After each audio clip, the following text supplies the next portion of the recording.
Why do you still feel tired after sleeping? The hidden secret of sleep cycles. Let me ask you a simple question. Over the past week, how many mornings did you wake up feeling truly refreshed? Not the kind where you drag yourself out of bed, not the kind where the first thing you want to do is hit the snooze button. I mean, waking up with energy, a clear mind, and the motivation to start the day.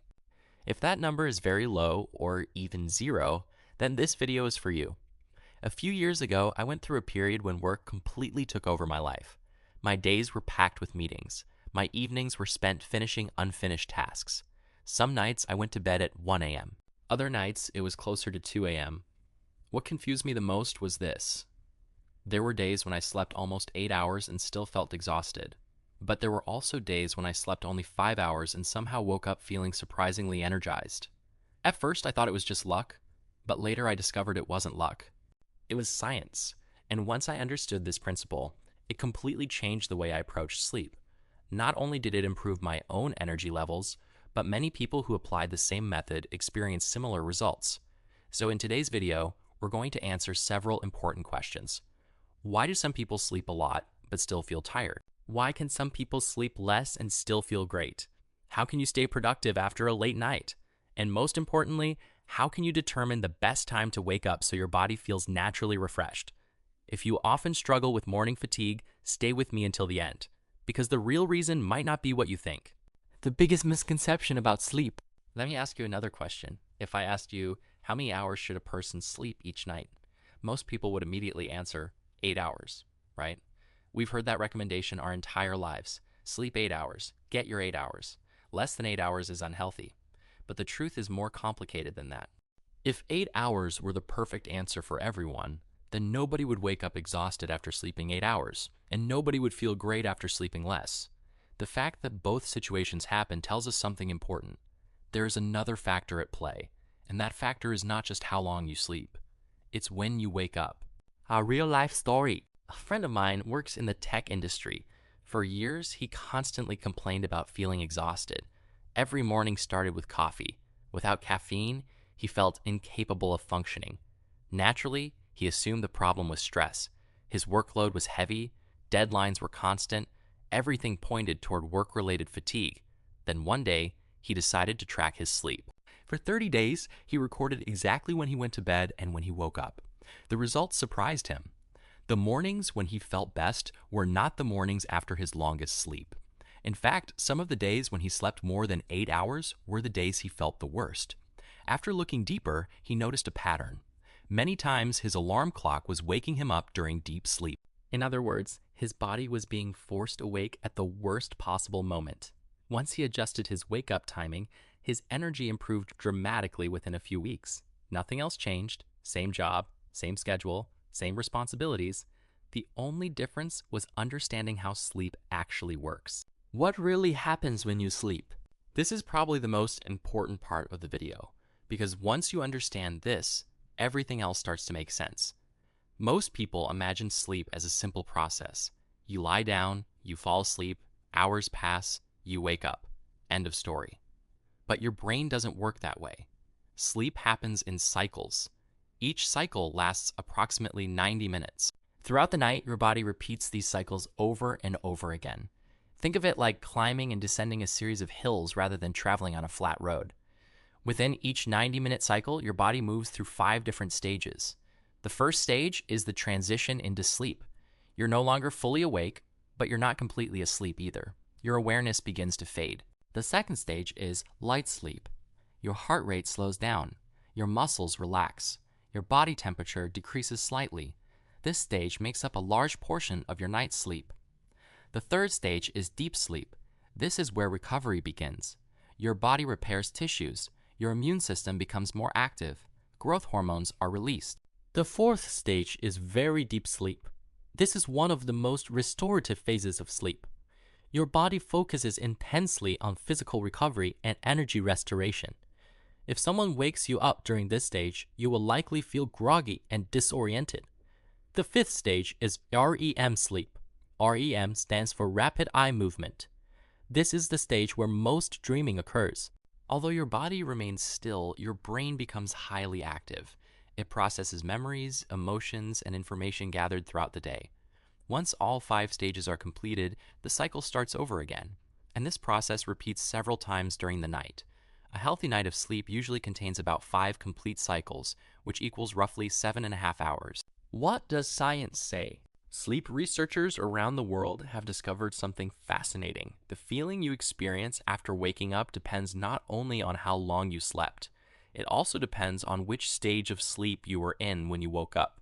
Scientists call this phenomenon sleep inertia. Sleep inertia is the transition period between sleeping and being fully alert. When you're awakened during deep sleep, your brain needs time to switch back into active mode. That's why you may feel foggy, irritable, slow, or mentally exhausted. Sometimes this effect can last for several minutes. In other cases, it can affect your performance for hours. This means something very important. Sleeping longer does not automatically guarantee better energy. Waking up at the right point in your sleep cycle can be just as important, sometimes even more important. A quick self-check. Now I want you to think about the last morning when you woke up feeling terrible. Did any of these sound familiar? You hit the snooze button multiple times. You needed 30 minutes just to feel awake. You reached for coffee immediately. You felt irritated for no obvious reason. You struggled to focus on simple tasks. If you've experienced these symptoms, there's a good chance you were awakened during deep sleep, and that may be the hidden reason why your entire day felt difficult from the very beginning. The good news is that this problem is often easier to fix than most people realize. In the next section, I'm going to show you exactly how to calculate your ideal wake-up time. We'll cover normal schedules, we'll cover late-night work sessions, and we'll even discuss what to do when it's already 1 a.m. and you still need to wake up early the next morning. The solution is surprisingly simple. But first, you need to understand one thing. Your body isn't broken.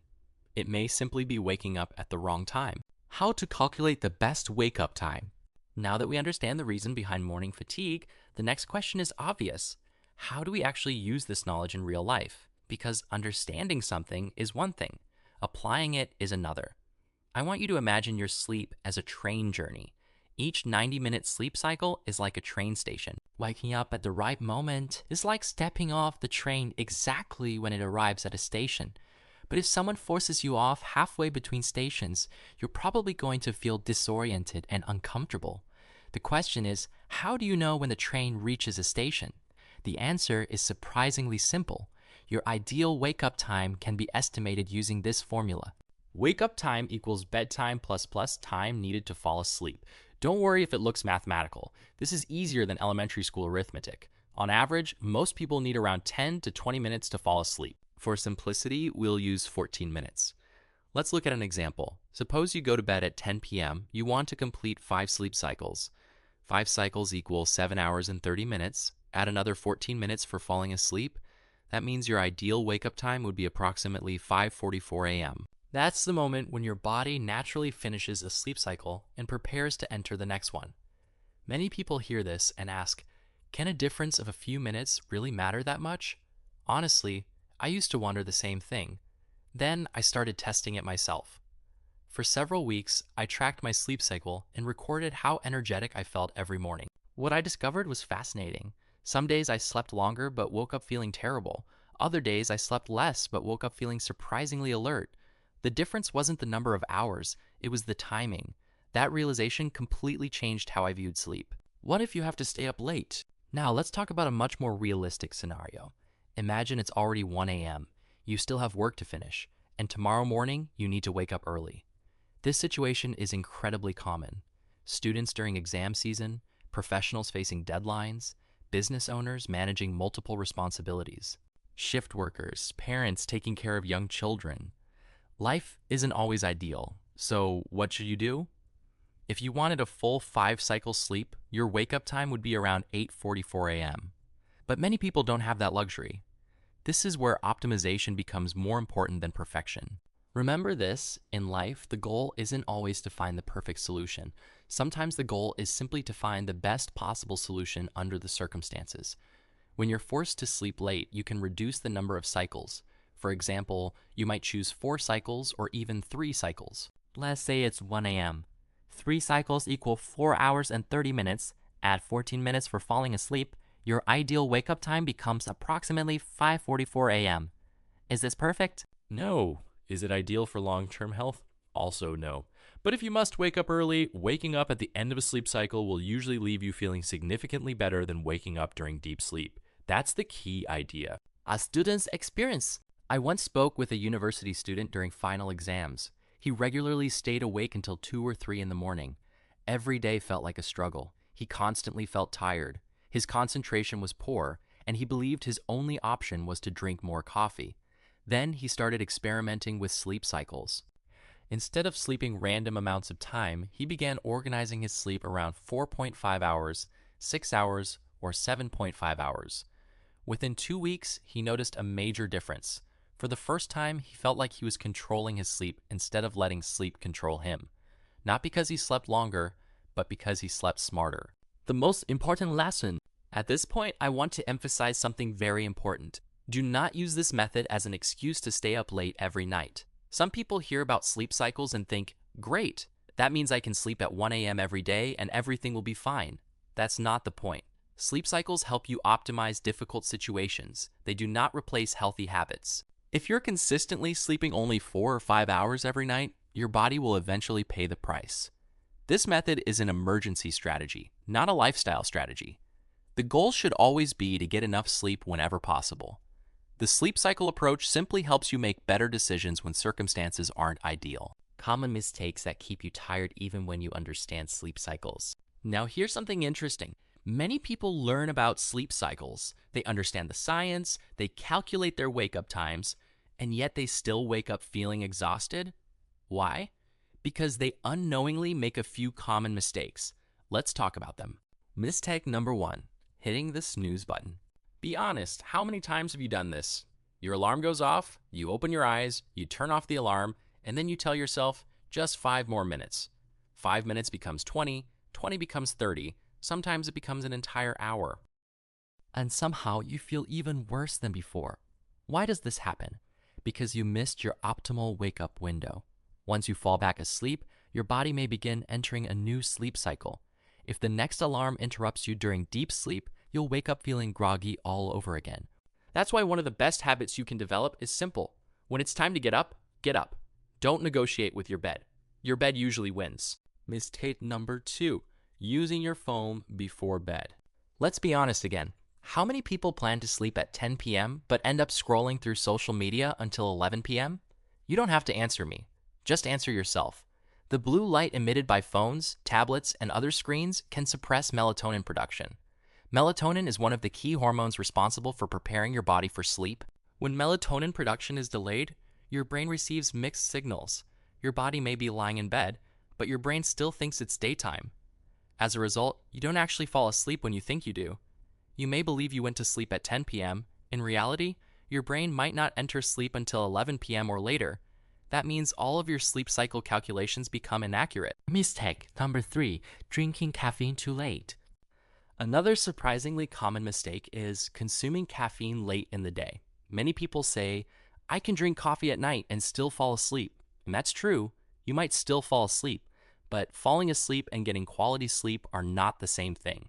Caffeine can remain active in your body for many hours.